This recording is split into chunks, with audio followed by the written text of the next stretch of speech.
Muitas pessoas estão falando que quem investiu o FGTS nas ações da Vale e Petrobras ganharam muito dinheiro e que isso provavelmente vai acontecer com a Eletrobras. E outras pessoas estão falando que existe várias empresas melhores do que a Eletrobras e não vale a pena investir na empresa. E aí, quem está certo nessa situação? Será que vale a pena eu pegar meu saldo do FGTS e converter isso em ações da Eletrobras? Não tem nenhuma pegadinha aí? Para te ajudar a tomar essa decisão, eu vou dividir esse vídeo em 4 sessões. Sendo que a primeira delas eu vou falar sobre o FGTS em si, quem que pode estar retirando esse dinheiro para investir nas ações da Eletrobras. No segundo momento eu vou pegar o prospecto de privatização, vou fazer um resumão e trazer os principais pontos bem brevemente, que assim a gente vai saber se a empresa ela vai entregar um melhor resultado na frente. E a terceira parte eu vou fazer uma análise fundamentalista nas ações da Eletrobras e comparar ela com outras empresas do mesmo setor, para a gente descobrir se a Eletrobras é uma boa empresa ou não para estar investindo. E a quarta e última parte desse vídeo eu vou expressar a minha opinião, relatando se vale a pena investir em ações da Eletrobras e também se vale a pena você sacar o seu FGTS para fazer esse tipo de investimento. Se você tiver o interesse de comprar as ações da Eletrobras utilizando o seu FGTS,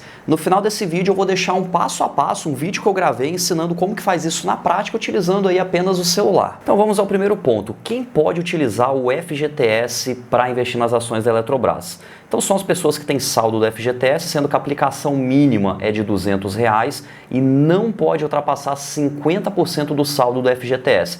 Ou seja, se você tem R$10 mil no FGTS, você não poderá investir mais de R$5 mil. E se você tiver um saldo abaixo de R$400, você quebra isso na metade e logo não vai atingir os R$200 que são o mínimo necessário. Vale destacar que o FGTS é o Fundo de Garantia do Trabalhador e as empresas a qual você está contratado, ela é obrigada a estar pagando uma parcela do seu salário ali para o FGTS. Ou seja, se você for trabalhador de carteira assinada, certamente você tem algum saldo no FGTS. E se o investidor optar por investir nas ações da Eletrobras, ele vai estar investindo via um fundo de investimento. E esse saldo ele vai ficar bloqueado por no mínimo 12 meses. Ou seja, você não vai conseguir resgatar esse valor investido antes de 1 ano. E quando você solicitar o resgate desse fundo, o dinheiro ele não vai parar na sua conta bancária, e sim ele retorna para o fundo de investimento do FGTS. Então você não consegue tirar o seu dinheiro do FGTS, você consegue pegar esse dinheiro e investir nas ações da Eletrobras, e quando você resolver vender essas ações da Eletrobras, esse dinheiro ele volta para o fundo do FGTS. E nesse gráfico a gente consegue observar a rentabilidade do FGTS comparado com o IPCA, que é basicamente a inflação, sendo que o FGTS ele é esse laranja e o azul é o IPCA. O que a gente consegue observar? Que o FGTS ele vem rendendo historicamente abaixo da inflação. Isso na prática quer dizer que o seu dinheiro que está no FGTS ele está crescendo. No entanto, ele está crescendo abaixo da inflação. Isso quer dizer que você está perdendo o poder de compra no decorrer do tempo. Só que esse gráfico ele vai até 2016. Pegando a partir de 2016, eu tenho essa tabela aqui, a qual mostra que o FGTS ele está rendendo ali aproximadamente igual ao IPCA, que seria a inflação, e em alguns momentos até mesmo mais do que a inflação. Então, nesses últimos anos que mudou a regra de rendimento ali do FGTS, que é de 3% mais a TR, fez com que o FGTS ele esteja rendendo ali aproximadamente igual à inflação. Se você compara o investimento seguro como o Tesouro Direto IPCA+, onde você tem ali uma rentabilidade do IPCA, que é a inflação mais 5 a 6% ao ano, isso mostra que o FGTS ele está rendendo muito pouco. E sabendo disso, vem esses questionamentos. Será que vale a pena a gente investir nas ações da Eletrobras, aproveitar esse momento? É isso que a gente vai discutir a partir de agora. Só que antes de avançar, eu gostaria de pedir para que você compartilhasse esse vídeo aí nos grupos do WhatsApp, os seus amigos de trabalho e os seus familiares, para eles ficarem sabendo que a gente consegue sacar o FGTS que não rende tanto assim e investir em ações da Eletrobras, que aqui a gente vai discutir se isso vale a pena ou não. Que dessa forma você pode estar ajudando aí o seu amigo próximo ou a sua família. Vamos agora à segunda sessão desse vídeo, que é analisar um pouco ali o prospecto de emissão das ações aí relacionado à privatização da Eletrobras. Saiba que esse é um arquivo muito denso, ele tem ali aproximadamente 500 páginas de conteúdo relacionado a essa privatização. E aqui eu vou trazer apenas alguns pontos chaves para a gente estar tomando uma decisão. E o primeiro ponto é considerar que hoje a empresa é uma estatal porque a União detém ali aproximadamente 51 a 52% das ações ordinárias da companhia, que são aquelas ações que a gente tem o poder de voto. E E o que vai acontecer? A empresa ela vai emitir cerca de 630 milhões de novas ações, onde a União não poderá participar dessas compras e nós, como pessoa física, outros tipos de investidores, a gente vai conseguir comprar essas ações, fazendo com que a União seja diluída até uma porcentagem aproximada de 45%, tirando o Estado do controle da empresa, então tornando ela uma empresa privada. E foi criada uma nova estatal para fazer o controle de duas empresas ali que foram segregadas dessa privatização, que é a Eletronuclear, detentora ali da Angra 1 e Angra 2, e a Itaipu, que assim, essa reestruturação vai fazer com que a Eletrobras venha a perder 17,8% da sua capacidade de geração de energia, ou seja, é um ponto negativo para a Eletrobras. Só que por outro lado, com essa privatização, a Eletrobras vai ter direito de renovar os contratos de concessão de 30 anos, onde a empresa possui um grande volume de usinas no seu balanço energético, onde o contrato ele está desatualizado ou com preço travado. Ela vai poder atualizar isso e gerar um lucro maior, né, uma receita maior em cima das suas operações.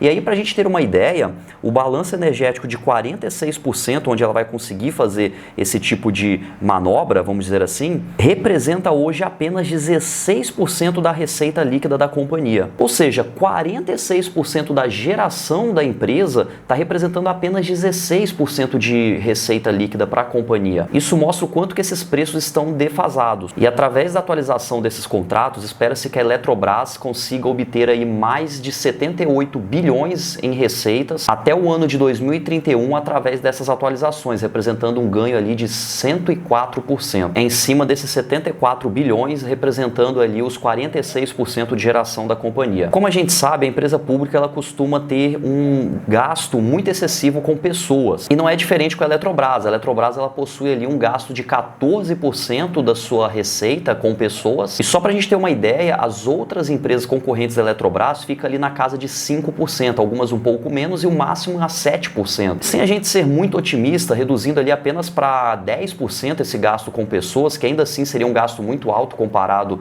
aos demais concorrentes, isso resultaria em uma economia de 1,5 bilhões de reais para a Eletrobras. Que esse é um dos grandes benefícios que traz aí uma privatização, que é uma eficiência operacional e financeira dentro da companhia. E se a privatização ocorrer de fato, a Eletrobras vai ter que pagar 32 bilhões de reais à CDE, sendo que 5 bilhões possui o vencimento de 30 dias e o restante ela tem aí 25 anos para pagar. Esses são os principais pontos que eu consegui retirar ali do prospecto relacionado à privatização da Eletrobras. Caso você tenha disponibilidade e tempo, vale a leitura desse prospecto. Eu vou deixar o link aqui embaixo. E agora nós entramos no terceiro ponto, onde a gente vai comparar a Eletrobras com outras empresas do mesmo setor. O setor de energia ele é distribuído ali em três partes, que é a geração, a transmissão e a distribuição de energia elétrica. E por isso eu peguei outras 4 empresas a qual atua nessas 3 frentes, como a Eletrobras. Essa comparação ela pode ser não muito precisa por questão de que uma empresa ela vai atuar mais na geração, outra mais na distribuição,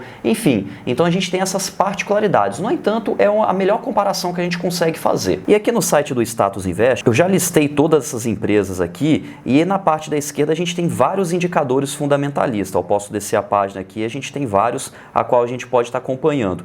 Então eu vou fazer um filtro para não ficar muitas informações aqui na tela. Agora com os filtros a gente tem menos informações. E a gente pode observar aqui no primeiro indicador, eu não vou estar abordando detalhadamente todos, mas alguns eu vou comentar com um pouco mais de informação, que é o caso aqui desse DY. O DY ele representa o Dividend Yield, que é os dividendos pagos relacionados ao preço da ação. Porque muitos investidores eles acabam comprando ações na ideia de receber esse fluxo de caixa. Então, olhar os dividendos para esses tipos de investidores é algo interessante. E aí a gente consegue observar a seguinte situação. A Eletrobras, ela fica em último colocado, né, onde a maior parte das empresas elas apresentaram ali um dividend yield de cerca de 10% e a Eletrobras ali menos de 2%. E aí a gente tem algumas métricas relacionadas ao valuation da companhia, se ela está barata ou cara, como o PL e o EV/EBITDA e EV/EBIT. E a gente consegue observar que a Eletrobras ela está sendo negociada um pouco mais caro, sendo que quanto maior esse valor, mais caro a companhia está, só que ao mesmo tempo não está tão distante aí dos seus outros pares. Se a gente for olhar pelo PL, a gente observa que a Copel está com um PL muito baixo, de 4,